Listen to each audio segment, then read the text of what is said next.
Hello guys, welcome back to a new video. I'm so glad to be back. It's been a while since my last video. I've been trying out some stuff. I've been writing to my blog. I created a new blog, so I'm gonna leave you the link down in the description. You can go and check out all my articles. They are pretty good, I say. So today we're gonna be looking at how to call a web API using C#.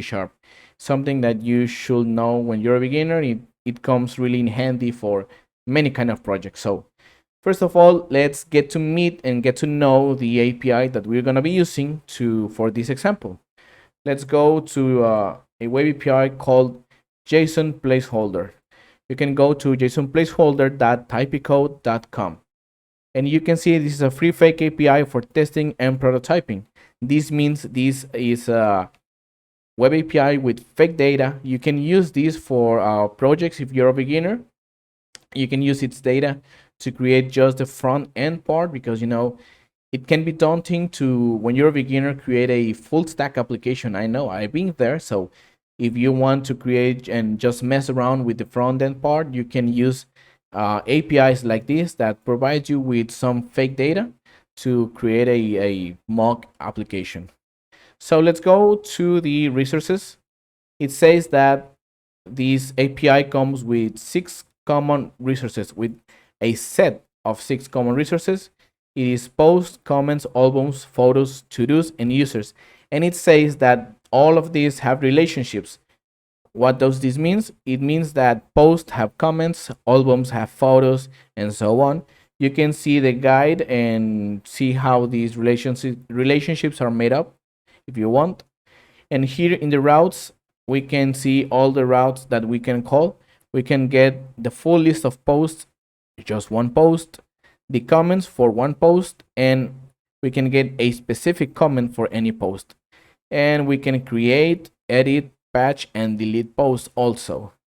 So if you go to this address, you're gonna be redirected to here. We can see that we are getting a huge set of posts. We are getting 100 posts, and this is how you gonna be looking at the JSON data. This is the way the API provides us the data. I'm looking at this pretty formatted way because I'm using a web extension called JSON Viewer Pro. You can go and check out that in the Chrome extension marketplace. You can download it and you will be able to see the data this way. You can use that, or there are many applications that let you see the data formatted this way.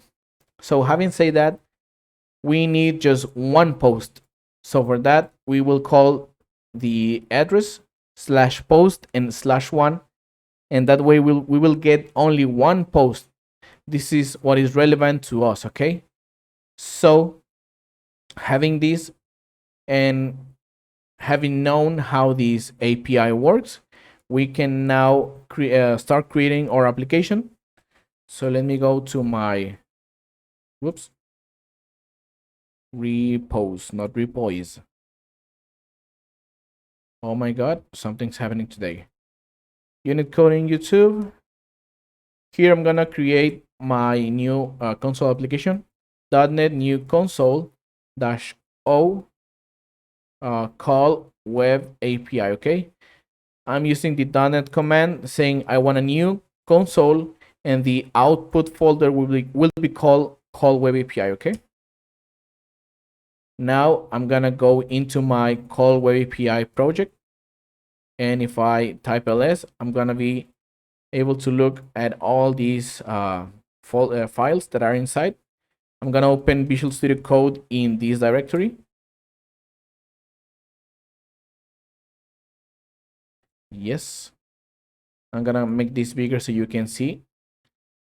Okay, let's say yes, and let's get rid of this placeholder code. Okay, so the first thing we should be doing is to create a new HTTP client. Let's say HTTP client equals new HTTP client, and then we can say base address new URI, and let's close this, and let's go to here.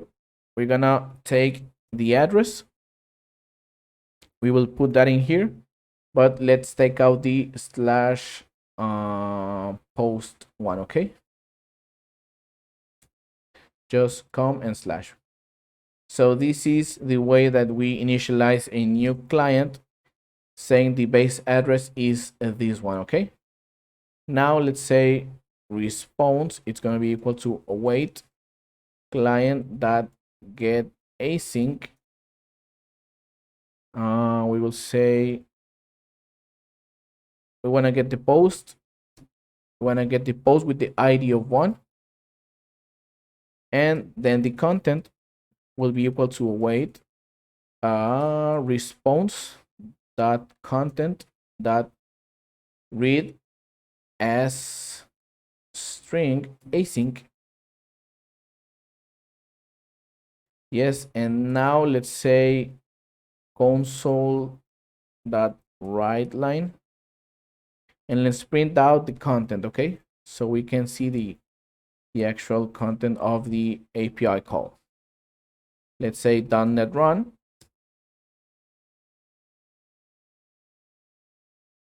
Okay, it says that we have ARM64. Okay, what's that? Okay, I don't know where this came out. Quite funny. Let's run our application again. And if you see, we are getting the response as a string. We're getting the user ID of 1, ID of the post 1, and we get the title of the post, and we get the body of the post. So right now we are getting just a string. We cannot use this data this way. We have to create a new model class that mimics this JSON response so that we can manipulate that data. So let's go and create a new model. Let's call this post singular dot C#. CS, I'm sorry, I don't know what happened. Let's say namespace field, public class of post. And let's create a property called, I don't know, something like int user ID. And let's call this just ID. The next is the title. Prop string body. Okay. Oops, sorry. It's string. Okay. So you may be wondering why I'm using this in not Pascal casing. I'm doing it this way so that my property matches this JSON property. This ID matches this ID. There's another way of doing these things out. Yes, we can say, for example, JSON property name, and we can say this is user ID with Pascal casing, and we can say user ID. Okay, and then let's import the text JSON serialization. Okay, this is another way we can achieve this, because by default C# will tell us that this convention is not right. We should be using Pascal casing for everything. So let's do right that. For ID, JSON property name ID, oops, ID, and for title JSON property name, oops, no, title, and then JSON property name and body. Okay, so this way .NET or C# or anything knows that this property must match this body response, because we are saying the JSON property name will be body, but with this camel casing. So now we can do something new. Actually, let me, yes, let's say, I don't know, post, nope, post equal JSON serializer Nope. JSON serializer. And let's import this namespace. Let's say deserialize into a post. Let's import the, whoops. Okay. The content. Okay, for some reason we cannot import the post.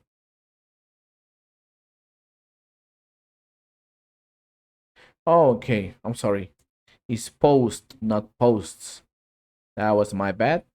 Now let's call this, and using call web API. Now we get this right, and we can say post dot title. Yeah, something like this. Now let's call the title property from the post. Let me save this. .NET run. We get a lot of warnings, but there you go.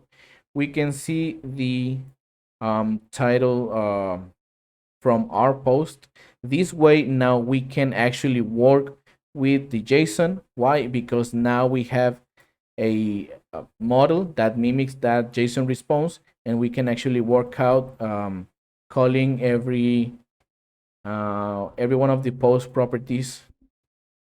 Okay, so now that we have these the title displaying, let's get rid of all these warnings. Let's go to the post and say this is going to be equal to string.empty. We are setting the default values. We're not actually saying that the title will be always an empty string, or that the body will be always an empty string. We are just setting the default values, okay? So this is gone. Now we have to say post and make it a nullable, okay? So the warning will disappear. And now let's create a string interpolation to do something cool with our post variable, okay? So let's say post ID, oops, ID, post dot ID. Let's do line break. No, this must be inside line break. Post title. Let's open these brackets and say post dot title line break. Post, what else? Post body. Now post dot body. And I think that's enough. We don't need the user ID. Well, let's say yes. Let's put it here. No, sorry. Here. Post by, and let's say post dot user ID and line break, okay? So if we go and run the project again, we are not seeing any warnings, and we get the post ID 1, post by user with ID 1. The post title is this one, and the post body is this. Okay, it's all of this. So this is the easiest way to call a web API. We created an HTTP client, and we set the base address to the address that we want to call the resources from. Then to get a resource, we must call the get async and the resource address. If we wanted to get comments, we will do something like comments or users, for example, but we were calling the post one, the post with ID of 1. Then that response, we will parse it to a string using read as string async from the content from the response. And finally, this string, we parse it or deserialize it into an actual C# class, our post class, to be able to use that JSON response and do something useful, okay? So now you can imagine how many things you can do with APIs. That's why they are so powerful, and that's why they are so cool. I have an example of how building a Pokemon Pokédex with Blazor, and actually we use this HTTP client to call um, the Pokédex API, and we make Pokemon cards and display the Pokemon name, the image, stats, and it's a pretty cool and fun project. I'm gonna leave the link down in the description if you want to check out that project. So this is how you call a web API. This is how powerful it is. The possibilities are endless. You can do so many things with many kinds of APIs. You can now you know how to leverage the power of web APIs, and I encourage you to go and look for cool and fun web APIs. Just go into Google and type something like cool web APIs for projects or for beginner projects, and you will find thousands of web APIs that you can use right now using these HTTP client class that I show you today. And you can make tons of fun application. If you do something, please comment that in the comment section. Tell me, hey, I did this with this API, and I'll be more than glad to check it out. So guys, this is it. Thanks a lot for watching my video. Thanks for being here. I'm gonna be uploading more fun and cool content more often, so stay tuned. I'm gonna be leaving the links for everything that I say down in the description. Comment, like, please. If you know somebody that's getting into code with C#, please share this video with that person, or share this video if you belong to a group where you are full of beginners. Share this video with them so they can get something from this video. Also subscribe, hit the bell icon so you get notified when I post a new video. Also, I don't know what else. Go to my blog, subscribe, it's free. I'm gonna be also writing to my blog. I've been writing to my blog for 2 months, I think, like every week. Also, I'm gonna be back on YouTube, as I told you. You can check out my Twitter, and I don't know what else. Maybe support me on Ko-Fi or buy me a coffee. I'll be glad. But if not, what I get is that I help you guys as somebody helped me when I was a beginner. Thank you guys. Stay tuned for the next video. Goodbye.